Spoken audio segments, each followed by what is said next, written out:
Hello student, welcome to my YouTube channel chemistry minds. I am J K. Shivhare.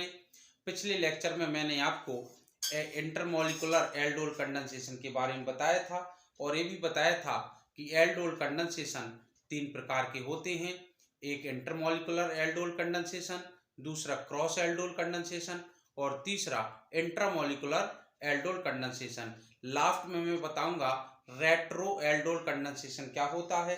तो last का topic है, लेकिन तीन एल्डोल कंडेंसेशन है तो एक पिछले लेक्चर में बता चुके थे। अब बारी है क्रॉस एल्डोल कंडेंसेशन की। तो सबसे पहले मैं बताऊंगा क्रॉस एल्डोल है क्या। तो क्रॉस एल्डोल जब भी होता है तो क्रॉस एल्डोल में हमारे चार प्रोडक्ट बनते हैं। टोटल प्रोडक्ट कितने बनते हैं? चार, जिसमें एक मेजर प्रोडक्ट होता है। जैसे मैंने एक इधर उदाहरण लिया है, इसमें से मैंने मेजर प्रोडक्ट रखा है, बाकी तीन प्रोडक्ट छोड़ दिए हैं, जिसके बारे में भी मैं डिटेल से अभी बताऊंगा। ठीक है ना। तो पहली कंडीशन रिक्वायरमेंट क्या? रिक्वायरमेंट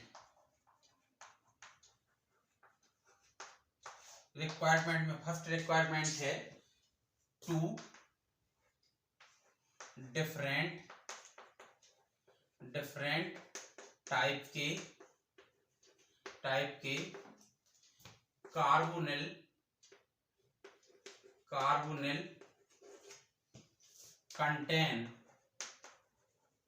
कंटेन मॉलिक्यूल्स जिसमें एक मॉलिक्यूल्स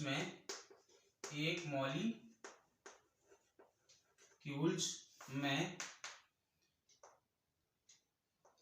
दो या दो से अधिक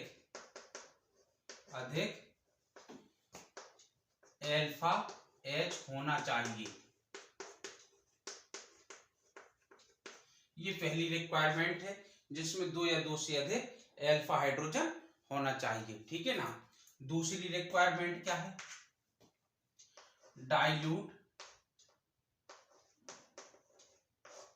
बेस, जैसे NaOH, KOH, Na2CO3, AQ, NaOCl, ये हमारा बेस होना चाहिए डाइल्यूट। अच्छा, डाइल्यूट नहीं है तो क्या होता है? जब तुम कंसंट्रेट कर दोगे इसको, तभी तभी रेट्रो एल्डोल चलने लगता है, अर्थात रिएक्शन बैक में आने लगती है, रिवर्सिबल रिएक्शन होने लगती है। तो रेट्रो एल्डोल कंडेंसेशन जब अपन पढ़ाएंगे इंट्रामॉलिक्यूलर कंडेंसेशन के बाद, तब इसकी चर्चा करेंगे। तो दूसरा ये होना चाहिए टोटल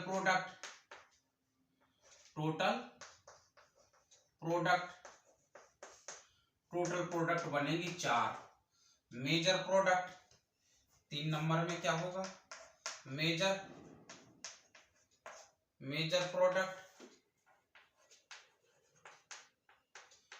प्रोडक्ट होगा एक। तो मेजर प्रोडक्ट क्या होगा, ये अपन को देखना है। ठीक है ना। तो देखिए जरा, चार प्रोडक्ट क्यों होंगे ये भी देखना है, ये नोट कर लीजिए, फिर आगे बढ़ते हैं।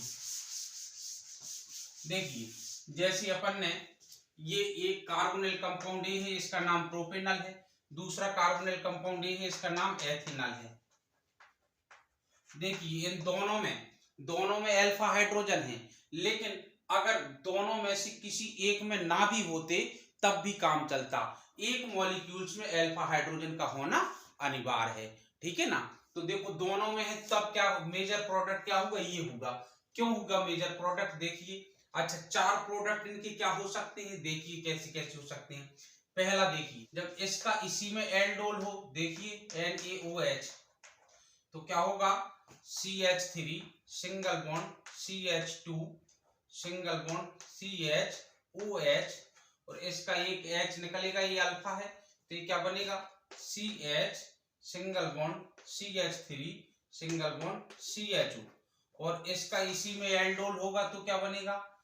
NaOH, तो ये होगा क्या? CH3 सिंगल बॉन्ड CHOH, ये अल्फा H चला जाएगा तो CH2 सिंगल बॉन्ड CHO। तो एक प्रोडक्ट तो ये हो गया, ये हो गया दो। ठीक है ना। और क्या होगा? तीसरा प्रोडक्ट ये हो गया कि जब इसका अल्फा H निकले और इस पर अटैक करे, चौथा प्रोडक्ट आपका क्या होगा, चौथा प्रोडक्ट ये होगा कि इसका H निकले और इसके कार्बोनिल पर अटैक करे, तो ये क्या बन सकता है, देखिए CH3 सिंगल बॉन्ड CHO। अब इस पर इसका H अटैक करे तो ये OH, और इधर से क्या बचेगा CH single bond CH3 single bond CHO। तो ये 4 प्रोडक्ट बन सकते हैं। तो ये तो तुम्हारे साइड प्रोडक्ट है सब, ये मेजर प्रोडक्ट है। ऐसा क्यों होगा ये आपको हमें दिखाना है, ये मैकेनिज्म आपको बताएगी। देखिए जरा, ये दोनों जो साइड प्रोडक्ट है ये मैं अलग किए दे रहा हूं, मेजर प्रोडक्ट की बात करते हैं, ठीक है ना। ये क्या है, क्रॉस एल्डोल है, वो तो इंटरमोलिकुलर है। तो ये मेजर होगा, ये मेजर क्यों नहीं होगा, ये देखिए। देखो सबसे पहले हमारा क्या होगा कि ये दोनों मॉलिक्यूल्स हैं, देखो सबसे पहले हमारा NaOH क्या होगा, Na positive plus OH minus में टूटेगा। अब जी आया इसके पास OH माइनस आया, तो इसने क्या किया कि इसके F हाइड्रोजन को एब्जॉर्ब किया, और इधर इस टाइप से बनेगा ये CH2 minus single bond C double bond OH।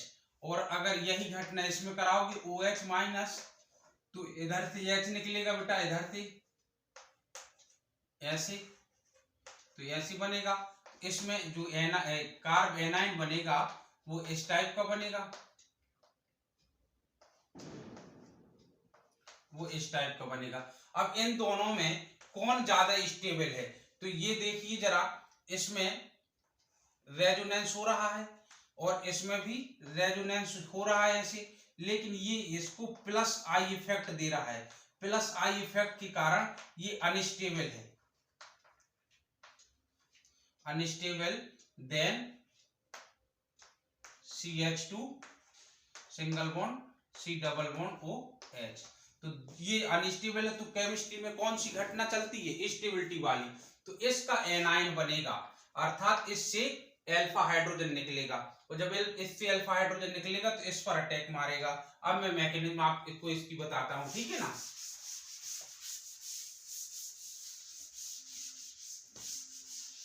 देखो CH3 single bond CH2 single bond CH double bond O plus CH2 single bond CHO single bond H, और जी रहा तुम्हारा OH माइनस।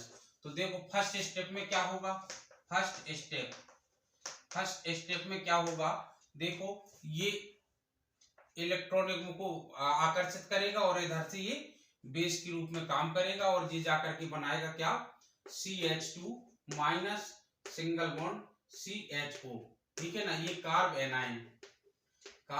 एनाइन, ठीक है ना। अच्छा सेकंड स्टेप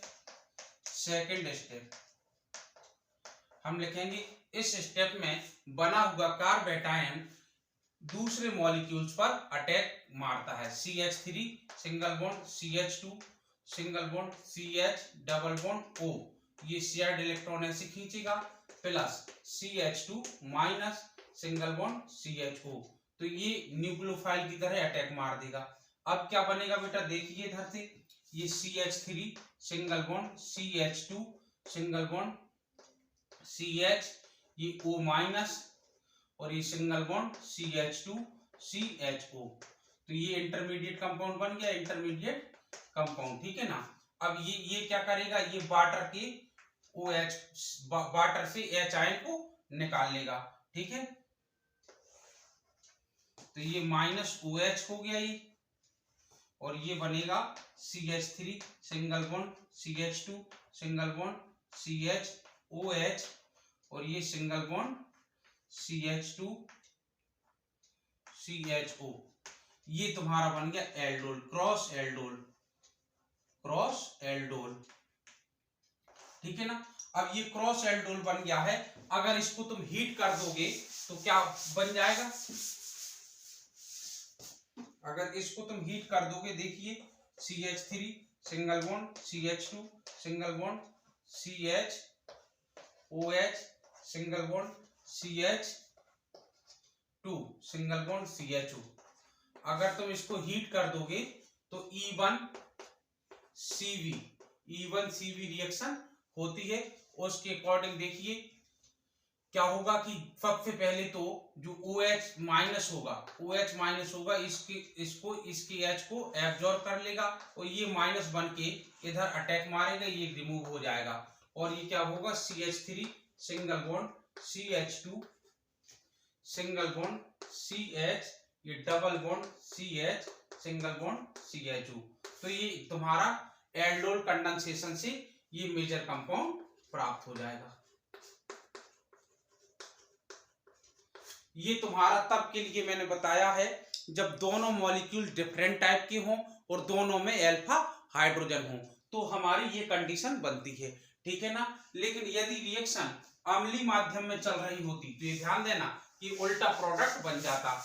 यदि ये रिएक्शन अम्लीय माध्यम में चल रही होती, जैसे ऐसा था तुम्हारा CH3 single bond CH2 single bond C double bond O single bond H और प्लस ये है तुम्हारा CH3 सिंगल बॉन्ड CHO। अगर ये रिएक्शन तुम्हारी चलती अम्लीय माध्यम में तो निश्चित ही इधर से हमारा H आयन निकलता और इसके कार्बन पर अटैक मारता और परिणामी प्रोडक्ट तब हमारा बनता CH3 CH OH और single bond CH CH3 single bond CHO और हीटिंग करने पर ये धरती OH निकलता और धरती H और ये बनाता CH3 single bond CH double bond C single bond CH3 single bond CHO। तो ये ध्यान देना है कि अगर अम्लीय माध्यम में आ जाएगा तो जस्ट उल्टी रिएक्शन चल जाएगी, ठीक है ना। उल्टी रिएक्शन का मतलब फिर इधर से यहाँ का अल्फा H निकलेगा, इधर का नहीं निकलेगा। और यदि दोनों मॉलिक्यूल्स में एक में अल्फा हाइड्रोजन है दूसरे में अल्फा हाइड्रोजन नहीं है तो बहुत ही सिंपल, दूसरे जिस पे अल्फा हाइड्रोजन नहीं है तो काहे को निकलेगा वहां से। जैसे देखें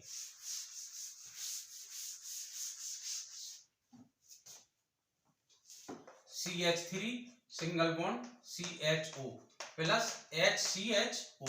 अब आप देखिए ये हमने देखा NaOH, ठीक है ना। NaOH तो इधर से क्या निकलेगा H निकलेगा। सबसे पहले देखिए इधर से CH2H और G plus OH minus single bond CHO, ठीक है ना। अब इसमें अल्फा H है ही नहीं है तो सबसे पहले तो इधर से निकल आएगा और जी क्या बन जाएगा CH2 minus single bond CHO, ठीक है ना। कार्ब एनायन, कार्ब एनायन हो गया जी, H2O रिमूव हो गया।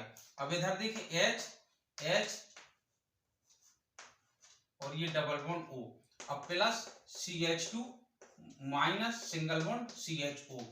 तो ये अब इधर अटैक मार देगा ऐसे और जाकर के क्या बनाएगा H single bond C O minus single bond H single bond CH2 CHO, ठीक है ना। और अब ये इंटरमीडिएट कंपाउंड है, ये जाकर के वाटर से H निकलवा लेगा तो OH क्या उत्प्रेरक की तरह कार्य करने लगा और जो होगा H single bond CH single bond OH single bond CH2 CHO। और अब तुमने हीट किया इसको,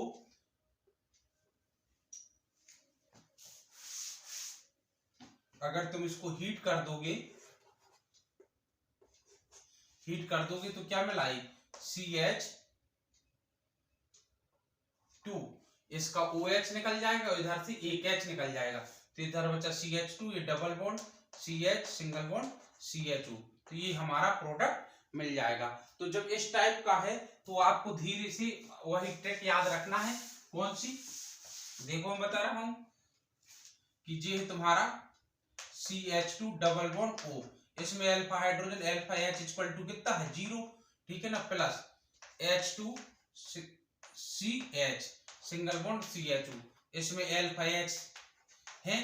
तो जिस मॉलिक्यूल्स में अल्फा H है उसके दो अल्फा H निकाल लो और जिसमें नहीं है उसके ऑक्सीजन को अलग कर दो।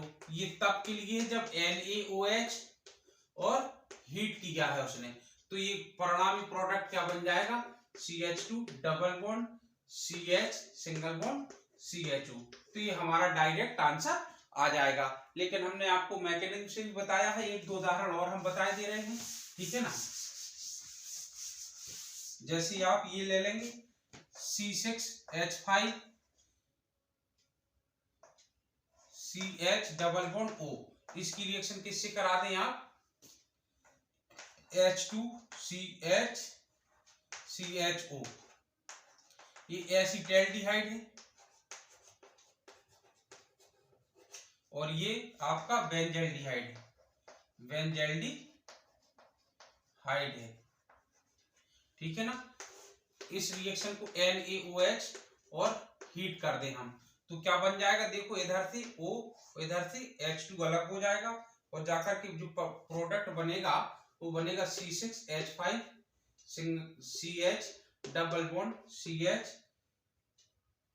CHO। इसका नाम है सिनेमैल्डिहाइड।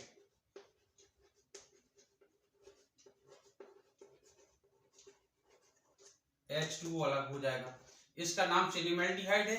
और इस रिएक्शन को हम क्लेजन रिएक्शन भी कहते हैं, क्लेजन क्रिया भी कहते हैं। तो इस प्रकार से आपका क्रॉस एल्डोल कंप्लीट होता है। मैं क्विक रिवीजन एक बार जल्दी से करवाता हूं।